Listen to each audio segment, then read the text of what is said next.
नमस्कार, आप देख रहे हैं स्टेट टुडे न्यूज। मैं हूं आपके साथ हर्षिता। आइए करते हैं खबरों से शुरुआत।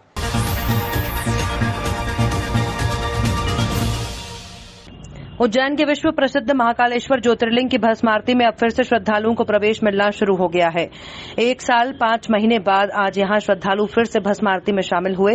दरअसल कोरोना की प्रथम लहर के दौरान 16 मार्च 2020 से बाबा महाकाल की भस्म आरती में श्रद्धालुओं के प्रवेश पर पूरी तरह प्रतिबंध लगा दिया गया था। तब से लेकर अब तक भस्म आरती में श्रद्धालु शामिल नहीं हो सके। आज से भस्म आरती में कुछ नियम कायदों के साथ श्रद्धालु भस्म आरती में शामिल हुए।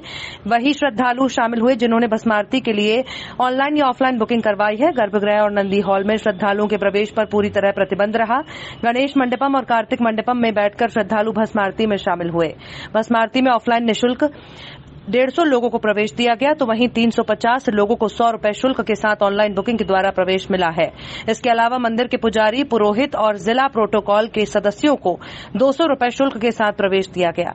यहां सुबह 3 बजे मंदिर के पट खोले गए। भक्तों के लिए आज बाबा महाकाल की विशेष भस्म आरती रही।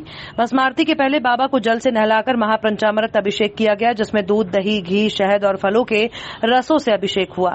अभिषेक के बाद भांग और चंदन से भोलेनाथ का आकर्षक श्रृंगार किया गया और भगवान को वस्त्र धारण कराए गए। इसके बाद बाबा को भस्म चढ़ाई गई। भस्म भूत होने के बाद झांझ, मंजीरे, ढोल, नगाड़े और शंखनाद के साथ बाबा की भस्म आरती की गई। भक्त पिछले 1 वर्ष 5 महीने से आज के दिन का विशेष इंतजार कर रहे थे, क्योंकि वे साक्षात भस्म आरती में शामिल हुए। इसलिए आज बाबा महाकाल के दरबार में सुबह से ही उत्साह और आनंद का माहौल है।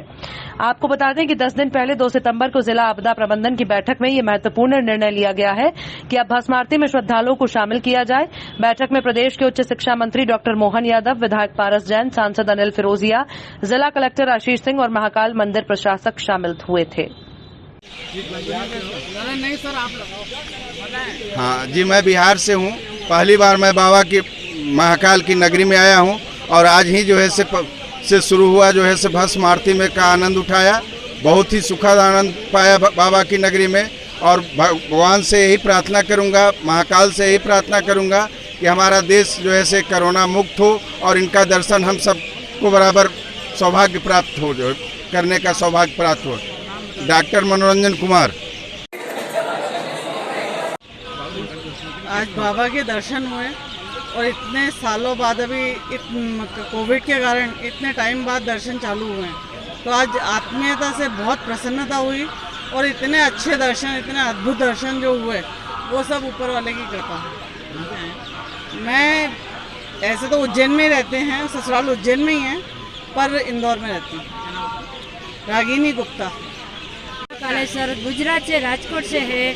हम सब महाकाल के दर्शन करने के लिए हमें सौभाग्य मिला है कि हम कोरोना काल के पहले आरती से हम दर्शन करें। धन्यवाद जी का 18 महीने के बाद में आज भस्म आरती दर्शन चालू किए गए हैं, जो कि बहुत ही हर्ष एवं उल्लास का विषय है। बाबा महाकाल सभी विश्व का कल्याण करे। जय श्री महाकाल। बाबा की मेहर सब पे ऐसी बनी रहे। आज करीबन 1 से 1.5 साल बाद में कोरोना की महामारी जाने के बाद आज दूसरी लहर के बाद बाबा की जो ये भस्म आरती का प्रोग्राम जो वापस से शुरुआत की गई है और हमें सौभाग्य प्राप्त हुआ कि पहली भस्म आरती जो इतने समय बाद में शुरू हुई और हमें सौभाग्य प्राप्त हुआ कि हमने यहाँ आकर के बाबा के दर्शन करें और बाबा की मेहर ऐसी बनी रहे कि जो विपदा कुछ समय के लिए रुकावट बनी हुई थी वो बाबा की मेहर से ना बने और दोबारा ऐसी महामारी हमारे देश में ना आए और बाबा की मेहर सभी हिंदुस्तानियों पे, पूरे वर्ल्ड पे बनी रहे। जय श्री महाकाल। मेरा नाम नवीन है, मैं राजस्थान अजमेर से आया हूँ। नाम मेरा नलिन जोशी है। पहली बार यह दर्शन के लिए, बाबा के दर्शन के लिए आए। महाकाल के दर्शन करे बहुत धन्य हुए और हम सभी महाकाल जी से प्रार्थना करते कि हमारा देश तरक्की करे और कोरोना से जल्द मुक्त हो जाए। हम 18 महीने बाद भस्म आरती स्टार्ट हुई है। हम 18 महीने बाद भस्म आरती में आए, हमें बहुत अच्छा लगा और आरती में जो एकदम से लाइट भागती है उसका आनंद अलग ही है। आरती का आनंद लेना अलग ही अनुभव है और इतना अच्छा है कि बार बार आने का मन करता है। और मेरा नाम हिमांशु कौशिक है। मामला कटनी जिले के ग्राम खितौली का है कि काशीपुरी गोस्वामी और ग्राम के अन्य लोगों ने बताया कि वार्ड क्रमांक 8 में शेख सलीम उर्फ बबलू के द्वारा हमारे वार्ड पर ही मुर्गी का पालन किया गया है। वहीं मुर्गियों को काटकर मांस बेचा जा रहा है। आए दिन मुर्गी से भरा पिकअप हमारे घर के सामने खड़ा होता है। साथ ही घर के सामने धुलाई भी की जा रही है, जिससे रोड में गंदा पानी जाता है, जिससे हमारे मोहल्ले के लोग लगातार बीमार हो रहे हैं। इतना ही नहीं बल्कि लोगों ने यह भी आरोप लगाया कि हमारे इष्ट भगवान शिव का मंदिर भी वार्ड क्रमांक 8 पर ही स्थित है। जब सलीम खान उर्फ बबलू के द्वारा मांस को रोड पर धोया जाता है तो वो धुलाई वाला गंदा पानी मंदिर के दरवाजे के सामने जाता है, जिससे हम लोगों को भगवान भोलेनाथ की पूजन करने के लिए जाना पड़ता है, जो बिल्कुल निंदनीय है। हम जिला कलेक्टर कटनी और तहसीलदार बरही का ध्यान आकर्षण करवाना चाहते हैं कि इसकी जांच करवाते हुए यहां से मुर्गी पालन को गांव के बाहर हटवाया जाए, ताकि हमारे बाल बच्चे बीमार न हो। लेकिन हालांकि उपरोक्त विषय पर काशीपुरी गोस्वामी के द्वारा खितौली चौकी में लिखित शिकायत की गई है। मेरे घर के सामने पोल्ट्री फार्म खुला हुआ, बबलू जो है तो खोल रखा है। क्या तकलीफ है उससे आपको? यह है कि मेरा ही घर उसके सामने है, भारी गंदगी आती है। आए दिन मुर्गी से भरा पिकअप भी खड़ा हो जाता है, जिससे वो नदी का आम रास्ता है, जिससे औरतें कुछ इस पार कुछ इस पार खड़ी हो जाती हैं। इसके बाद जाके भोलेनाथ का पूजन भी करती हैं, नदी में स्नान करती हैं। घर के अंदर तो बेचता है? जी हाँ। तो बाहर आपको क्या तकलीफ है? भाई पालन करे हुए वहाँ बाहर भी गंदगी फैलाता है? जी हाँ, आप स्वयं जाकर देख सकते हैं। क्या चाहते हैं? मैं ये चाह रहा हूँ मुर्गी पालन वहाँ से हटवाया जाए। महाकाल मंदिर के प्रांगण में स्थित सिद्धिविनायक मंदिर में आज गणेश चतुर्थी को 51,000 लड्डुओं का भोग लगाया गया। मंदिर को मुंबई स्थित सिद्धिविनायक मंदिर की तरह स्वर्ण रूप से सजाया गया है। सिद्धिविनायक मंदिर में गणेश चतुर्थी पर भव्य आरती का आयोजन किया गया, जिसमें प्रेस क्लब अध्यक्ष विशाल हाड़ा, महाकाल मंदिर सहायक प्रशासक मूलचंद जूनवाल और सहायक प्रशासक तहसीलदार पूर्णिमा सिंघी ने आरती का लाभ लिया। सिद्धिविनायक गणेश अति प्राचीन प्रतिमा है। ये प्रतिमा महाकालेश्वर प्रांगण में स्थित है। इस प्रतिमा की स्थापना राजा भर्तरी जी ने करीब 2700 वर्ष पूर्व की। यहाँ पहले महाकाल वन हुआ करता था।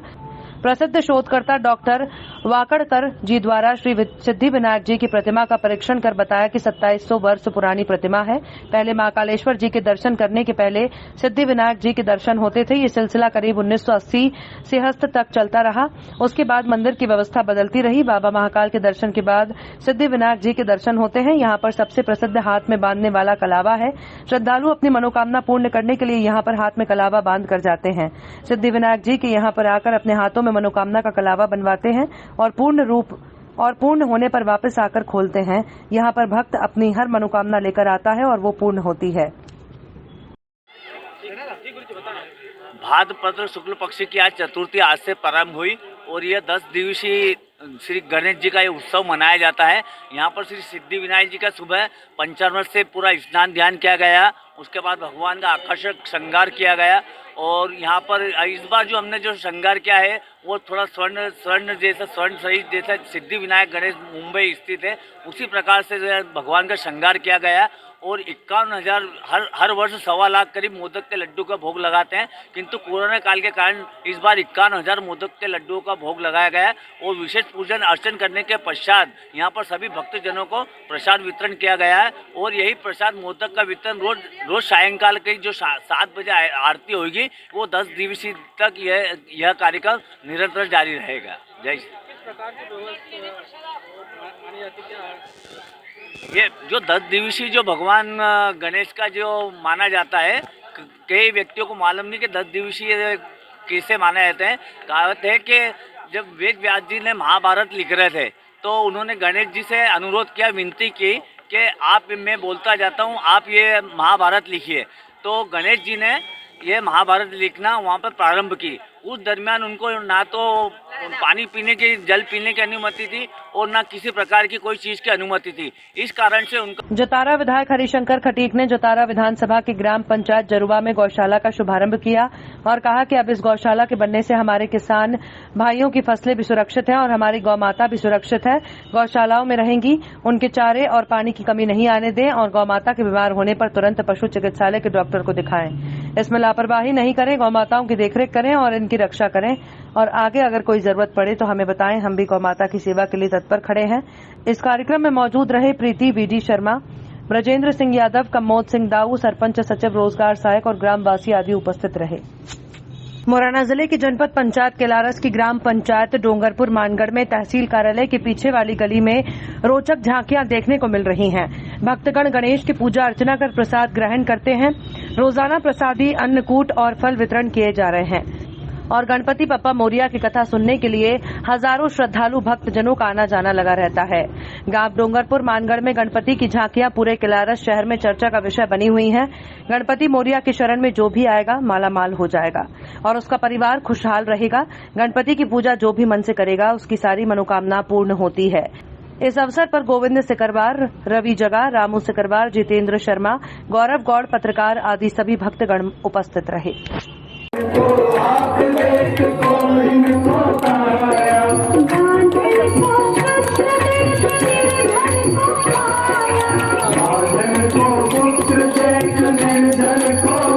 Katni JEE mains paper leak यानी ईटी परीक्षा में छात्रों को राहत देने अन्य भर्तियों में हो रही धांधली और लंबित छात्रवृत्ति जल्द दिए जाने की मांग को लेकर एनएसयूआई का तिलक कॉलेज इकाई द्वारा जबरदस्त प्रदर्शन किया गया। एनएसयूआई अध्यक्ष अजय खटीक का कहना है कि जब हमें ज्ञापन देना था तब तहसीलदार को पुलिस ने मिलने नहीं दिया और वाटर कैनन का प्रयोग करवाया, जिससे छात्रों के साथ पुलिस की झूमा झटकी हुई और छात्रों को कुछ चोटें भी आईं। काफी देर तक यह हंगामा चलता रहा। पुलिस ने गेट के अंदर छात्रों को जाने नहीं दिया और छात्रों को गिरफ्तार कर एनकेजे थाने ही ले गई। लगभग 2 घंटे बाद छात्रों को छोड़ा। प्रदर्शन किया।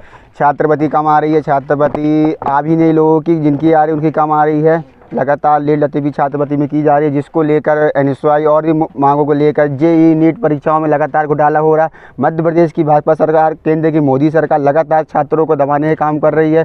छात्रों के पेपर लीक कर रही, व्यापम जैसे बड़े बड़े घोटाले कर रही है, जिसको लेकर एनएसयूआई लगातार निरंतर चरणबद्ध आंदोलन कर रही है, जिस पर आज लगातार छात्रवृत्ति कम आ रही है। जिसको एक हम लोग ने इसके पहले भी एक सूचना विश्वविद्यालय कॉलेज प्रबंधक को सूचित किया था कि हमारी स्कॉलरशिप नहीं आ रही है। कई ऐसे छात्र हैं जो फर्स्ट ईयर पास कर रहे हैं, सेकंड ईयर में जाने के लिए उनका पैसा नहीं है, वो बेचारे अपने कहीं से कर रहे हैं, कोरोना काल में यहाँ वहाँ से ब्याज में पैसा लेके पढ़ रहे हैं, वो छात्रवृत्ति के भरोसे। अभी तक छात्रवृत्ति नहीं आ रही। प्रदर्शन के दौरान क्या हुआ? प्रदर्शन के दौरान पुलिस के द्वारा बर्बरतापूर्वक हम एसडीएम साहब अंदर से तहसीलदार, हम उनको ज्ञापन देने जा रहे थे। पुलिस ने हमें बीच में बैरिकेडिंग करके रोका और हम पर पानी की बौछार की गई। हमारे कई साथी घायल हुए हैं, जिनको हम निजी हॉस्पिटल में भेजे हैं। इलाज के दौरान कई जगह चोटें आई हैं, ये अंगूठे देखिए आप। कई हमारे ऐसे साथी हैं जिनके आँख, कान, नाक में चोटें आई हैं और हमें वहाँ पे आज तिलक कॉलेज में जिला छात्र एनएसयूआई संगठन द्वारा आज एक प्रदर्शन किया गया।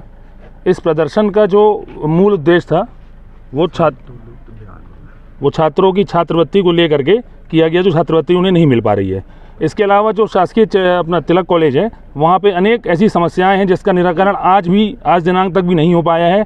पूर्व में भी इस तरीके के बहुत सारे छोटे आंदोलन किए गए हैं, बातचीत की गई है प्राचार्यों से, महोदयों से। यहाँ पे सारी जो चीज़ें होती हैं वो सभी प्रयास किए गए हैं, लेकिन अंततः आज एक उग्र आंदोलन हुआ। इस आंदोलन में आज पुलिस द्वारा बलपूर्वक यहाँ पर झड़प हुई पुलिस के साथ। उसके अलावा वाटर कैनन का प्रयोग किया गया और इससे प्रदेश सरकार की साफ साफ मंशा समझ में आती है कि इनके द्वारा कुछ भी काम यहाँ छात्रों के लिए, विद्यार्थियों के लिए, ज़रूरतमंदों के लिए इनसे कुछ भी नहीं होने वाला। इसी क्या मूलभूत उनकी मांग है? छात्रवृत्ति को लेकर के ठीक है, छात्रवृत्ति वितरण में अनियमितता हो रही है और छात्रवृत्ति प्रॉपर नहीं आ रही है बच्चों की, उसी के संबंध में ये उनकी एक प्रदर्शन था। प्रदर्शन इस प्रकार से देखा गया, वाटर कैनन का प्रयोग किया गया। हाँ, और थोड़ा सा जो है अगर इस टाइप का हो जाता है तो फिर वाटर कैनन का प्रयोग किया जाता है। बल प्रयोग हल्का फुल्का किया गया वाटर कैनन का। सर गिरफ्तारी कितने लोग की होगा? 20-25-30 लोग होंगे, 25 से 30 लोग। आज 11/9/21 को एनएसयूआई द्वारा कॉलेज की कुछ समस्याओं को लेकर के प्रदर्शन किया जा रहा था, जिसका नेतृत्व अजय खटीक द्वारा किया गया। उसमें छात्रों की छात्रवृत्ति मुख्य समस्या थी, जिसके दौरान शांतिपूर्वक चल रहा था और कुछ लोग उत्तेजित हो रहे थे नेता, जिससे वाटर कैनन का उपयोग किया गया एवं कुछ लोगों की गिरफ्तारियाँ की गई। कितने लोग गिरफ्तार किए गए? अब एग्जैक्ट संख्या नहीं बताई जा सकती, लेकिन 15 के लगभग होंगे। किन राजनीतिक लोगों के द्वारा प्रदर्शन किया गया था, क्या? नहीं, एनएसयूआई के लड़कों ने तिलक कॉलेज में आज धरना प्रदर्शन किया और तिलक कॉलेज का जो गेट है उसको कूद के अंदर घुसने का प्रयास किया है। उसमें से कुछ शरारती तत्व भी आ गए थे और जिन लोगों ने जबरन अंदर घुसने का प्रयास किया उसमें कुछ लोगों की गिरफ्तारी की गई मौके पे। सर क्या समस्याओं के तहत ये प्रदर्शन कर रहे थे?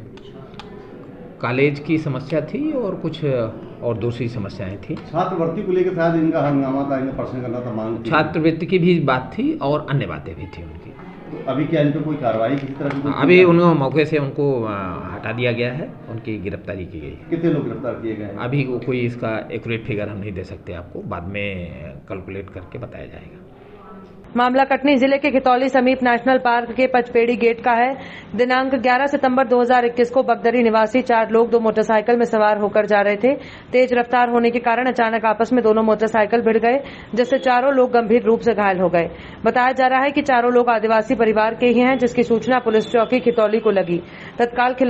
तत्काल खितौली चौकी का स्टाफ घटनास्थल पहुंचकर घायलों को स्वास्थ्य केंद्र बरही रवाना किया गया। इन सबके बीच आरक्षक अंकित बड़गैया और खितौली फॉरेस्ट में पदस्थ कंप्यूटर ऑपरेटर नितिन ओझा 100 पायलट की अहम भूमिका रही। फिलहाल कुछ लोगों की स्थिति गंभीर बताई जा रही है। हम बात कर रहे हैं मध्य प्रदेश आगर मालवा जिले की, जहां पर आगर में भाजपा जिला कार्यालय पर शनिवार को भाजपा किसान मोर्चा की जिला बैठक संपन्न हुई। बैठक में मुख्य अतिथि प्रदेश मंत्री भाजपा किसान मोर्चा महेश पाटीदार थे। बैठक की अध्यक्षता मोर्चा जिलाध्यक्ष लक्ष्मण सिंह कावल ने की और बैठक में जिलाध्यक्ष किसान मोर्चा लक्ष्मण सिंह कावल को लगातार तीसरी बार मार्केटिंग अध्यक्ष बनने पर मोर्चा के पदाधिकारियों ने स्वागत किया और बैठक में मोर्चा के आगामी कार्यक्रमों को लेकर विस्तृत चर्चा कर 17 सितंबर से अक्टूबर तक जय जवान जय किसान पखवाड़ा कार्यक्रम में प्रधानमंत्री नरेंद्र मोदी के जन्मदिन पर उन्नतशील किसानों का भूतपूर्व वर्तमान सैनिकों के परिवारों का सम्मान कार्यक्रम और नपो ऐप के माध्यम से वर्षारोपण कार्यक्रम कर 71वां जन्मदिन मनाया जाए। इस प्रकार पूरे पखवाड़े की कार्ययोजना बैठक में बनाई गई। बैठक का संचालन सुसनेर मोर्चा मंडल अध्यक्ष राधेश्याम सूर्यवंशी खेराना ने किया और आभार लक्ष्मी नारायण राजपूत ने माना। इस अवसर पर बैठक में मोर्चा के पदाधिकारी और कार्यकर्ता मौजूद रहे। ये जानकारी जिला मीडिया प्रभारी मेहरबान सिंह बगड़ावत ने दी। आगर जिले में प्रथम आया कई बार और संगठन की दृष्टि से पहली बार प्रथम बार आना हुआ है, इसलिए मैं उनको बहुत बहुत बधाई देता हूँ। जोरदार उनका स्वागत करते हैं। मेरे मित्र लक्ष्मण राजपूत, उनको नवीन दायित्व मिला है जिला मंत्री भाजपा का, उनका मैं स्वागत करता हूँ। मेरे आगर जिला भारतीय जनता पार्टी किसान मोर्चे की गरिमा में बैठक में उपस्थित कार्यक्रम की अध्यक्षता कर रहे आदरणीय जिलाध्यक्ष कंवल साहब, भारतीय जनता पार्टी किसान मोर्चे के निवृत्त। खबरों में फिलहाल इतना ही। आप देखते रहिए स्टेट टुडे न्यूज।